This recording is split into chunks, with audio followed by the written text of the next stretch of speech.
Magandang umaga po sa inyong lahat. Sinasabi na ang mundong ito ay pinakamapanganib. This world is dangerous. Bakit mapanganib ang mundong ito? Mapanganib ang mundong ito dahil walang nakakaalis sa mundong ito na buhay. Tama?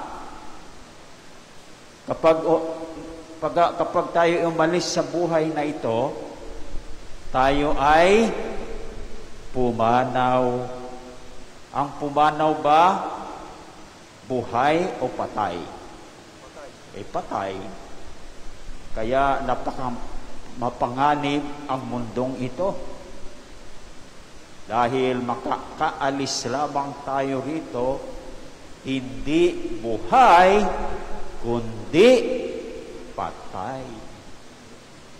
At yan ay hindi gusto ng Diyos na tayo ay patay, kundi buhay.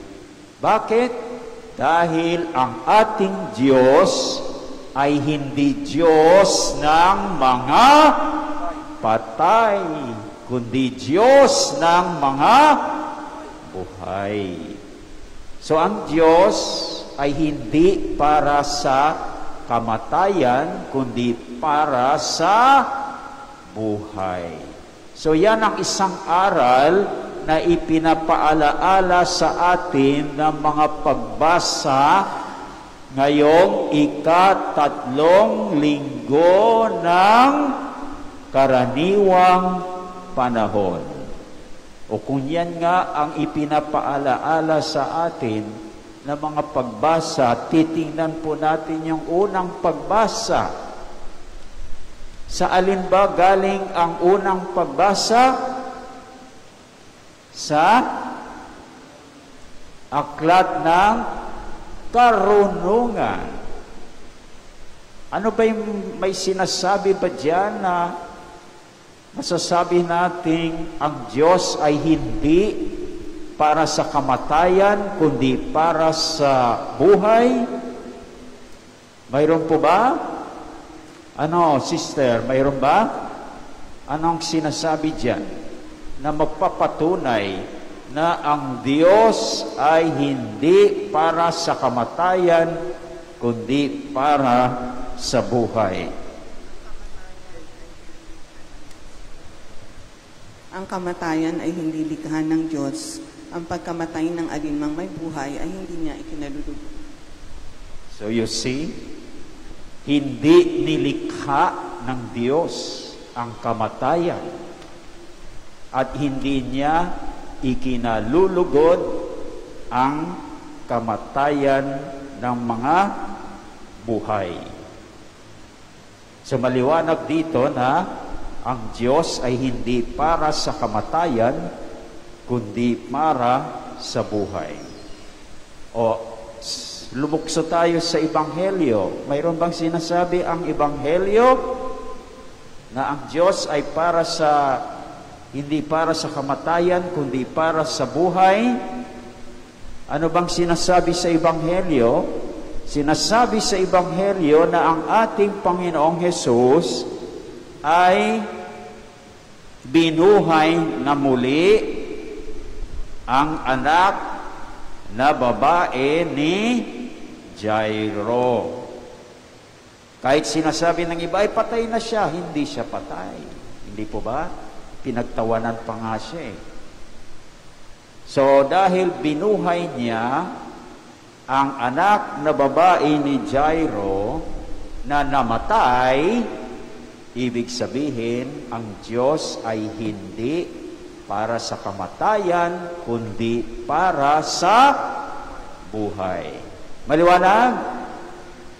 Dahil kung siya ay para sa kamatayan, hindi niya dapat binuhay na muli ang anak na babae ni Jairo.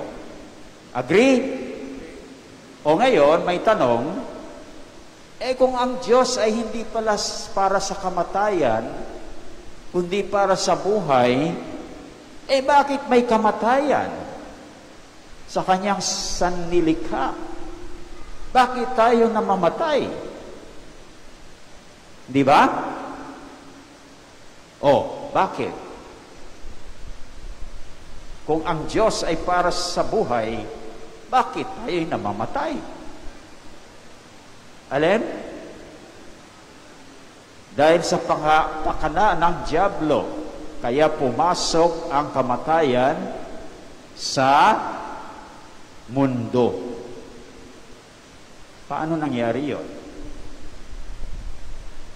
Dahil tinukso nila ang ating unang mga magulang na sina Adan at Eva. At dahil natukso, sila ay nagkasala. At ang parusa sa kasalanan ay kamatayan. Tama, sister? Kamatayan. Kaya doon pumasok ang kamatayan. Hindi ginawa ng Diyos, kundi ginawa ng dyablo. Kaya ang kamatayan ay gawain ng dyablo, hindi ng Diyos. Kaya mga kapatid, kung tayo ay nagdadala ng kamatayan sa anuman o kanino man, ginagawa natin ang gawain ng dyablo. Tama o mali? Ulitin ko. Kapag tayo ay nagdadala ng kamatayan sa anuman o kanino man, ginagawa natin ang gawain ng dyablo. Tama o mali? Very good. Tama.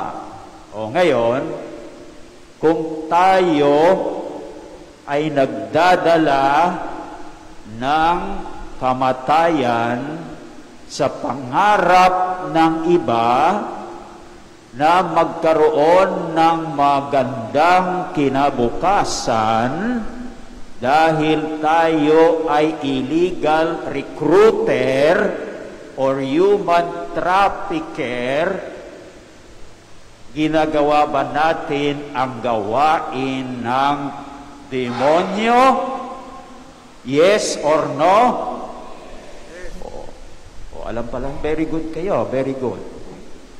Ngayon, kung tayo ay nagdadala ng kamatayan sa ating pamilya dahil winawasak natin ito, kaya nagiging broken home,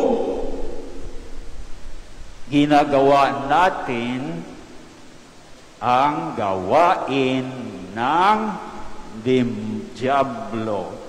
Tama o mali? Parang mahina yun, ha? Tama o mali? O. Ngayon, kung tayo ay nagdadala ng kamatayan sa kasal, dahil binabasag natin ito sa pamamagitan ng diborsyo, ginagawa ba natin ang gawain ng diablo? Yes or no? Yes. Very good. Dahil alam ninyo, sa kasal, siguro nakakalimutan na ito ng mga ikinasal, no? Ang mga kinasal, sagrado ito, yung pangako nila, nangako sila sa harap ng Diyos. Hindi nila siguro na ano yon. At nangako sila na maging tapat sa kanilang pagmamahalan habang buhay. Hindi po ba? Ay ginawa niyo kay Lord yun eh. Dapat gawan niyo ng lahat ng paraan na kung ano man ang hindi pagkakaunawaan at pag-aaway ay magawa ng paraan. Dahil kung hindi gusto, maraming dahilan. Pero kung gusto, may alin? Paraan. Amen? O, hindi po ba? Dito sa atin, mayroon po tayong gagawing marriage encounter. So yan ang paraan, tulong ng simbahan para mapaalalahanan ang mga mag-asawa tungkol sa sagrado nilang pangako. Dahil kapag pangako mo yun sa Diyos, ay gagawan po ng paraan po yun. Amen? Kasi wala namang problema na hindi natin malulutas. Kaya lang hindi malulutas sa mag-asawa dahil ang pinaiiral ay sarili. Pride. Pero kung sila ay mapagpakumbaba, di ba? Magagawa ng solusyon ang problema.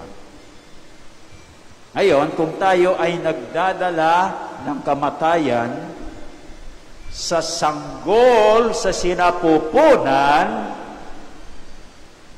through abortion o paglalaglag, ginagawa ba natin ang gawain ng diablo? Yes or no? Okay. So, etc., etc. Kaya mga kapatid, tandaan po natin na ang Diyos ay hindi para sa kamatayan, kundi para sa buhay. Ang kamatayan ay gawa ng diablo. Kaya kapag tayo ay nagdadala ng kamatayan sa anuman o kanino man, ginagawa natin ang gawain ng diablo. At kapag ginagawa natin ang gawain ng diablo, tayo ay magiging katulad ng diablo. At dahil katulad na tayo ng diablo, patuloy na nating makasama ang diablo. Gusto po ba ninyo yon? Gusto ba ninyo? Yes or no? Gusto niyo? No. So, yun ang hamon sa ating lahat.